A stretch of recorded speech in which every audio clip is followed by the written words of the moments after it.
Dirigenter, der skrev til klubben ellers. Afslutning OB igen. På Erik Andreasen, det kører rundt og se enkelte kampe, men det var ikke.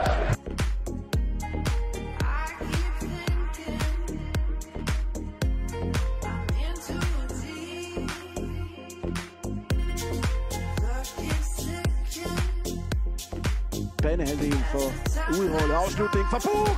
Den rammer han godt. Den rammer han rigtig godt. Så tænker han lige en 24 meter uden for målet. Og den duel, den vinder han den første omgang. Halvskidt, kan vi sige, af New Zealanderen. Den sidder lige midt. Emil Christensen, det er godt lavet af nigerianeren. Og en afslutning, og så er det Jateke, der ikke kan komme til den. Opfølgning fra E-team. Og Falkeskov, der virkelig kommer på arbejde. Men igen slipper de med skrækken ved 93. Bare omsætte dem her til scoringer. Flot afslutning, og så er det en opfølgning her, hvor man bare lige skal sætte en blød inderside på, så er den der. Så Falkeskov. Ender omvejde Karl Lange. Ender til sidst. Mathias Jacobsen, der rammer den rigtig godt. Men det er også en ganske Mathias Jacobsen. Den rammer han simpelthen bare så godt. Til at slå indlægget. Flad variant til Drost. Der afslutter, og igen en stor redning. Han har altså ikke scoret. Jeg ved ikke, hvor lang tid efterhånden. Oliver Drost. Sparksindlægget imod Djibali i stedet for godt forsvarsspil af Eris. Afslutning fra Karl Lange, den redder han. Men han holder den ikke. Stor chance i anden omgang til Lasse Steffensen. Men Steffensen er uskarp med venstrefoden. Fint spark af Lange. Men i virkeligheden kamp. De venter som flyver lige i øjeblikket. En afslutning. Ja, og en stor redning. Stor redning af Michael Falkeskov, der også kolliderer med stolpen og slår sig. Offrer sig. Føl afslutning af Robert Markus. Den sidder lige under kanten. Ikke at gå med. Ja. Fint løft. Christensen. Og den sniger sig forbi. Positionskamp. Endelig får Falkeskov. Falkeskov bokser. OB fastholder. Caballo. Og mod forreste rum. Der er Falkeskov igen. Vi også her. Nøjer! Hold nu fast! Et godt spark! Fordi den er svær at se fra hans position, så han skal række.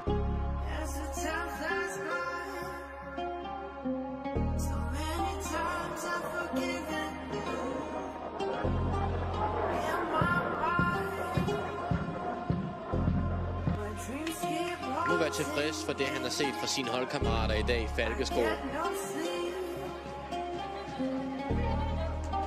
Her kommer der. Knudsen kommer til. Og en afslutning fra Knudsen. Halvklaring af spidsvinkler. Også lige dårligt langt udefra, hvor han... Vores Koldings højre side. Lukin Tui! Det er godt. Trækker den afsted over mod det fjerne. Men det her nyt skidt opspiller B93. Jateke! Og han kan kun halvklar, så det er E-team. Men Falkeskov har styr på den i anden omgang. Men nu skal de altså lige stramme sig ind med 93 flere børnefejl her. Så kan de prise lykkelige over, at de ikke...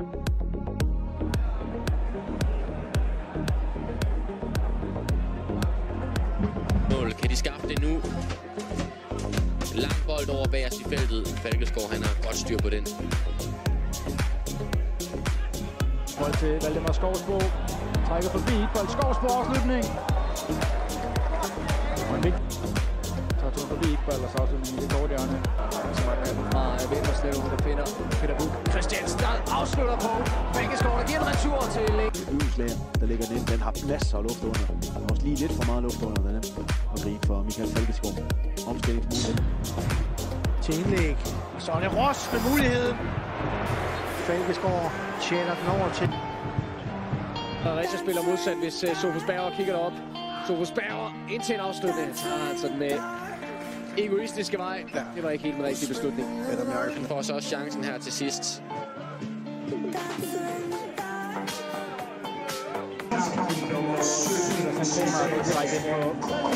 På højre bakken. Markerson med indlægget. Det kommer meget tæt på Falkeskov. Og så forsikrer sig. Den her på hjemmeholdet sætter det hurtigt i gang herude i...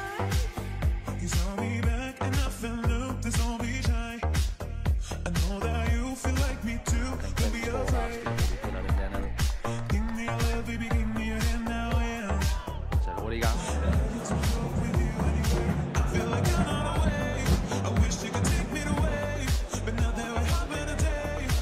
Lassi op og skrue. Det er styr på det. Det er 93. Så skal de komme af. 93's egne drenge. Gunnar Iqbal. Pakistanske rødder. Derfor så har han jo faktisk spillet 6 lands lang indkast. Der er flere, der byder sig til, og der bliver det næsten til 2-0 for Kolding. Sikker Simonsen finder pladsen inde i feltet til en højdeparat. Som Jørgensbak kommer tæt på Falkeskov, der skal op med net. Mange det kommer jeg at gøre. Halvvejs indtil videre. Halvvejs hjemme. Det kommer frem med 1-0.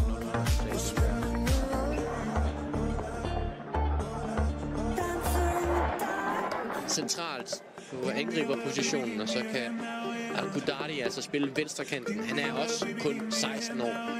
For Ølslager. Det gør den også om det bagerste område, men endnu en gang. Så er for meget luft under den.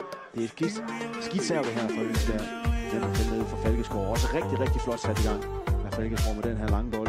Kom igennem. Men vi får det løst. Ikke falder op. Det er også noget om, hvad det bliver for en kamp i resten af det her opgør for B93. De skal formentlig ned. Forning Gongo spejder i boksen. Thomas Mikkelsen lurer derinde.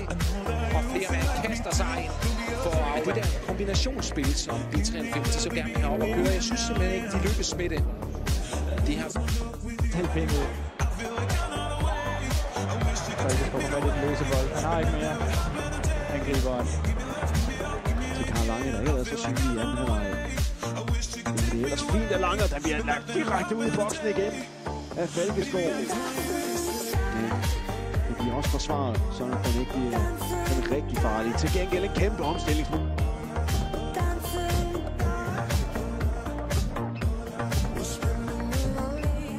Nej, det er ikke nok for at vinde. Ja, jeg har også slået pænt.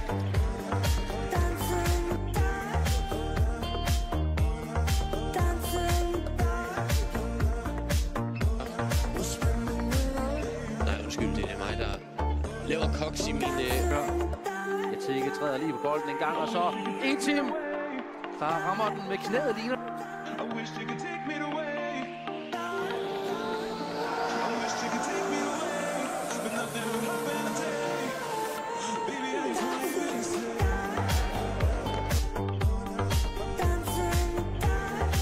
Falkeskov.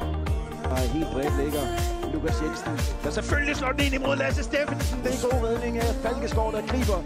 Den griber han ud hver gang. Jensen op i antalshøjde. Ind imod Lasse Steffensen. Den er ikke styr på. Røjkærs andet indlæg for tæt på Falkeskov. Jeg vil så sige, okay, vi kan tabe her alle dage, men kunne vi få et point, så vil det være okay. Ja. Der har vi lidt point, vil ikke være okay. Falkeskov bokser væk.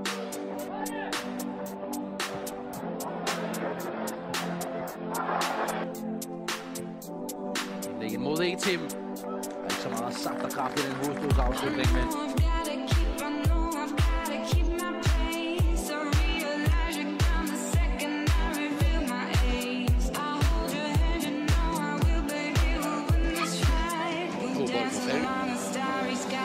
Mads i dybden til Fredericia. Kan det blive en scoring mere? Nej. Den der til Knudsen. Han forlænger den, og Falkeskov har styr på den. Det er lige den to hele turen op mod det lange hjørne. Gude, der er ikke frispark, og så er han alene ned mod Ibsen. Og Gude over på Ibsen, og Gude!